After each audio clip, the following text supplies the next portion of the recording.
The implementation code for Android and iOS is pretty trivial and is almost identical to the code we already saw from Braintree. The best way to implement a native interface is to send a build with the include source option. We can then open the source code in Xcode or Android Studio and implement the native interface there. Then we can copy the native interface code back into Codename One project and continue working like before.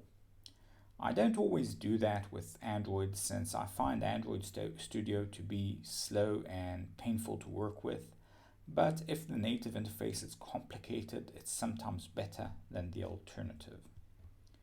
Another important point to notice is the different threads. When we call the native code, we usually do so from our EDT, which isn't the native OS thread. If the EDT is blocked or waiting on the native thread, things can get ugly. So it's important to understand which thread you are using and for what purpose. This is the Android implementation of the native interface.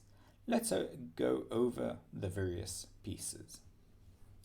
Pretty much every sample code from any third-party library will assume you derived the activity class, which is pretty common.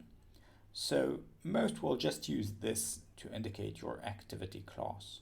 In Codename One, you will need to get the current activity.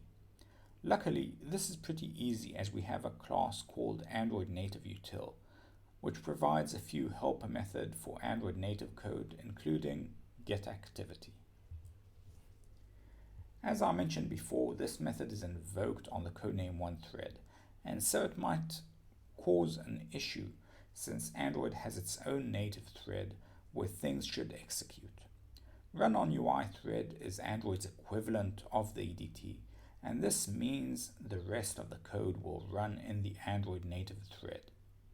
Unless stated otherwise, code is expected to run on the native OS thread, so this is a good move for most cases. This might beg the question, why not do it for everything? Why aren't native interface calls implicitly invoked on the native OS thread? The answer is that it's not always true. For instance, in IO methods, we wouldn't need the dispatch thread. It's also unclear if a call is synchronous or asynchronous, and dispatching includes an overhead. Moving on, we can see that the start activity for result call that we had in the original code. However, in this case, we invoke it on Android Native Util, since we don't derive from activity. We also pass activity as an argument. Start activity for result is a special method that triggers calls within the activity. To allow this common use case, the Android Native Util version includes an intent result listener class that is passed to that method and receives callback invocations. The callback from the Braintree code can have several results, such as OK, error, or cancel, just like in the iOS version. Here we just invoke the static callback method on result and pass the data. The iOS version of the code looks a bit like a mess. The main reason is the long method names that are a part of our VM. They might look intimidating at first, but as we go over the code, you will see that this isn't as hard as it looks. The dispatch async call is identical to call serially or run on UI thread. It executes the Lambda block on the native iOS event dispatch thread. The next two lines are practically identical to the Braintree code. We'll discuss the Lambda callback soon, but first let's look at the present view controller.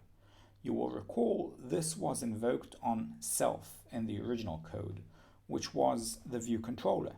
In Codename One we have a global view controller, which you can use with that syntax instead of using self for most such code.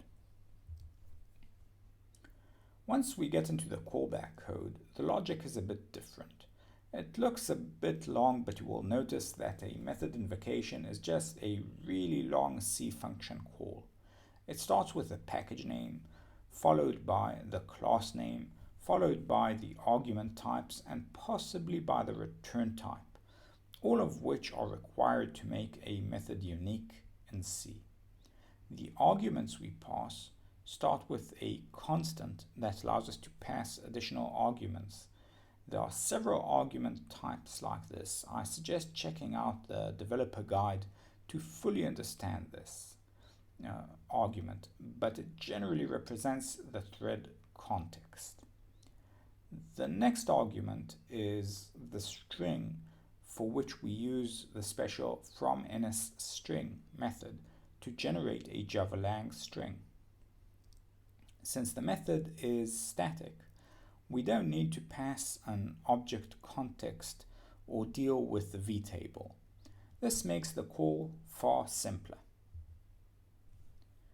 A lot of developers shy away from native interfaces, which is a shame. They are slightly challenging, but they are surmountable challenges. Some things are cryptic, but as you saw in the example, we practically copied and pasted the native code from Braintree with very few changes, and this was a relatively complex API to support. A huge pain is in the error logs on both platforms. Android has actually regressed in this sense and became far worse. I would suggest asking our team on the forum or Stack Overflow when you are stuck with such errors. Google is hugely helpful in finding solutions for these sort of errors. Working with the native IDE to implement the native interface stubs is a great time saver, especially if you are a relative novice. Thanks for watching. I hope you found this educational.